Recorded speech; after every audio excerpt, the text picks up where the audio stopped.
开自动挡车有8不准，您知道吗？想要开好自动挡的车，远不是踩油门就走、踩刹车就行这么简单，还有很多需要注意的地方，并且还要学会一些方法和技巧。那么今天暴弟就来把这些给大家来详细的说道。首先第一个，不准双脚开车。很多新手朋友呢拿了驾照以后他可能说在驾校学的是手动挡可能说下边有3个踏板，他需要2只脚去开车，对不对？但如果说很多新手他出了驾校以后买了自动挡的车，或者说自己家就有自动挡的车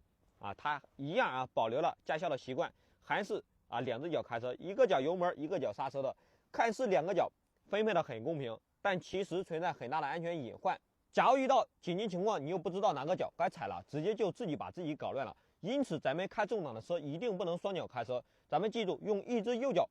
开车就可以了。记住一个顺口溜：正踩刹车，斜踩油门。还有接下来暴弟来给大家演示一下如何正踩刹车、斜踩油门。咱们先把脚放在刹车踏板的正下方这叫做正踩刹车。斜踩油门，斜着脚去踩油门，脚跟不动，脚尖动，这样旋转的去踩。大家看一下，脚跟不动，脚尖动，对不对？你千万不要这样挪动的去脚去踩这样也是非常危险的。放在刹车踏板的正上方，然后呢，斜着脚去踩油门，脚跟不动，脚尖旋转，这样去踩，这叫做正踩刹车，斜踩油门。当我们不需要踩油门的同时，我们松开脚，把脚背放在刹车上，万一遇到紧急情况，咱们下意识踩下去，也是刹车而不是说油门，这叫做有备无患。怎么样，朋友们？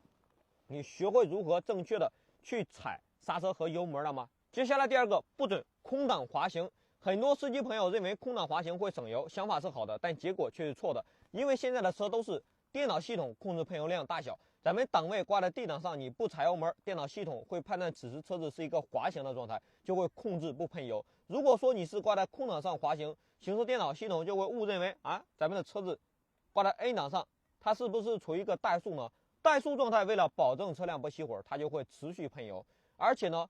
怠速的油耗并不低，所以空挡滑行不仅不省油，反而会更加的费油。不仅如此，空挡滑行还会增加行车的危险系数，因为你空挡滑行的时候，车子本身就失去了制动能力，所以说这个时候你真的出现紧急情况的话，你来不及挂档，会很可能发生危险。因为交通事故都是在一瞬间发生的，不会留给咱们足够的反应时间，所以千万不要挂空挡滑行，挂在地档上滑行也是一样的。比如说你到前方，你发现行驶到一个红绿灯路口时，离老远就看到前方是红灯，或者说已经发现绿灯开始闪烁了，那么这个时候咱们挂在地档上，你不要动咱们不要去换档位，咱们直接就把脚下的油门给松开，然后呢把脚来看一下，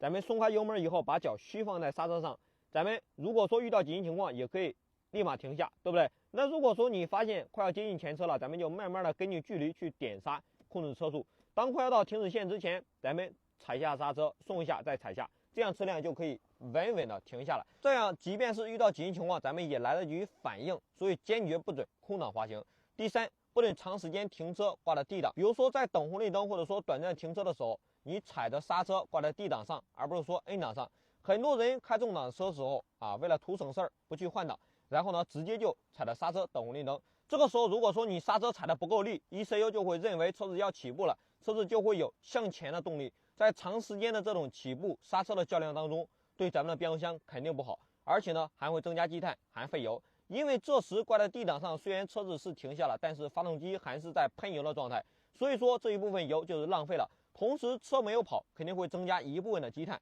时间久了就会导致车子动力越来越差，并且呢油耗也会越来越高，而且呢从安全角度来说考虑也很不好。万一你在等红绿灯的时候有什么其他事情让你分神了，万一脚下的这个刹车不知不觉的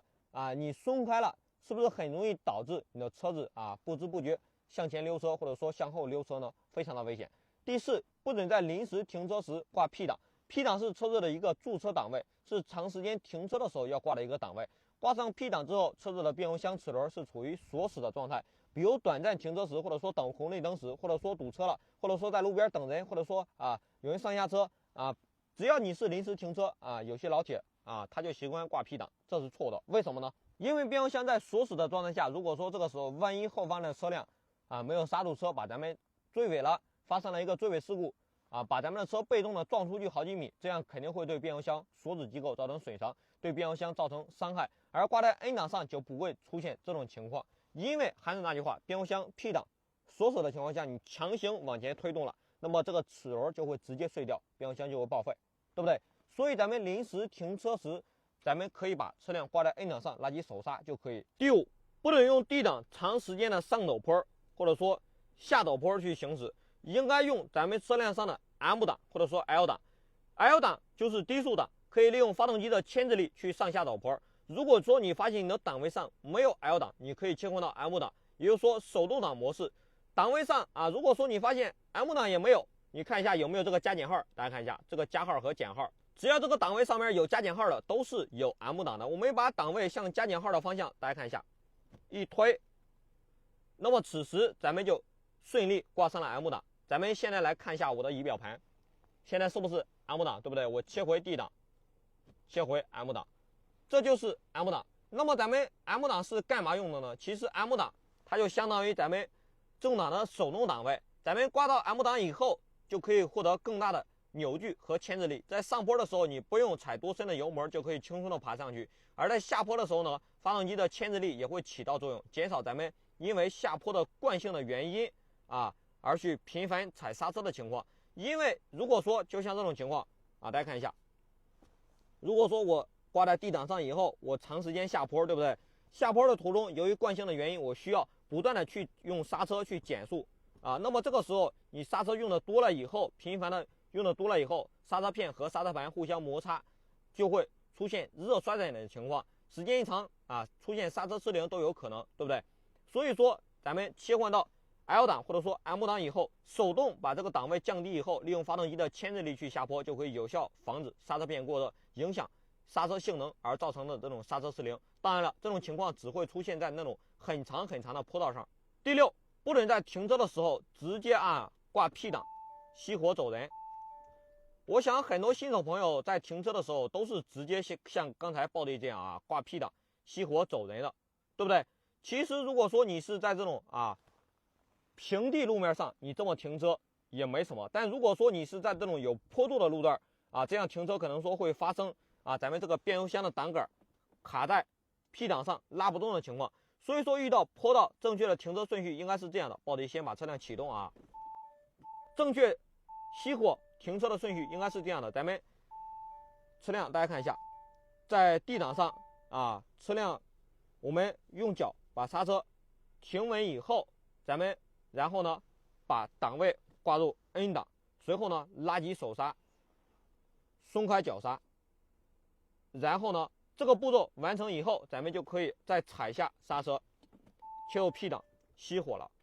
那么在坡道上停车，为什么要先松脚刹之后再踩脚刹再挂 P 档呢？因为在斜坡上，由于车子这个制动和惯性的原因，咱们松开刹车的目的是为了要把这个惯性下滑力把这个作用力作用在手刹上，而不是说咱们这个 P 档上。如果这股力长时间在 P 档变速箱的齿轮上，就会松动，久而久之变速箱就会出现异响甚至损坏。第7，不准在车子没有完全停稳的时候就挂入 P 档或者说是 R 档，这样对变速箱的齿轮磨损是非常大的。因为车子还没有平稳时，变速箱里边这个齿轮还在旋转，倒车档此时是很难挂进去的。如果说你强行推进去倒车，或者说推进 P 档，那么档位的这个齿轮就会受到很大的反冲击力，你就会听到咱们变速箱里边发出咔咔的一个打齿的声音，时间一长变速箱就报废了。所以说咱们想要切换 P 档或者说 R 档，一定要把车辆，比如说咱们刹车把车辆踩住停稳以后，咱们再去挂倒档或者说挂 P 档，不要活急活燎的。第8点，不准不热车直接就开走，尤其是在冬天，在北方或者说东北这些地方，咱们车辆启动以后一定要预热一下。因为咱们车子经过一晚上的停放以后，我把这个引擎盖打开咱们的车辆经过一整晚的停放以后，咱们来看一下前方，咱们要知道这个发动机里边有机油，对不对？经过一整晚的停放以后，这些机油它都会慢慢的沉流到油底壳中。那么这个时候，如果说你一上车直接启动就走的话，发动机内的很多零部件还没有被机油给润滑到，你这样是不是会加剧咱们车辆的零部件的磨损呢？经常这样不热车就走的话，咱们的车辆毛病肯定少不了。所以说咱们可以把车辆启动以后，让车辆热车个1分钟左右，这1分钟的时间咱们检查一下车辆周围有没有可能说影响出行的障碍物，检查一下咱们的车牌有没有被积雪树叶给遮挡住，检查一下咱们的轮胎有没有破损、鼓包、划痕之类的东西。咱们确认安全以后，咱们的车辆也就热好了。这样上路以后，不仅省油，不仅对车好，而且呢能够排除一些外边的安全隐患。你说是不是一举两得甚至三得呢？那好了，以上包弟分享了8点，就是说咱们新手开车可能说会犯的一些错误习惯咱们新手上路之前多加了解，就能避免很多安全隐患。那好了，本期视频就到这里，我们下期再见，感谢您的观看。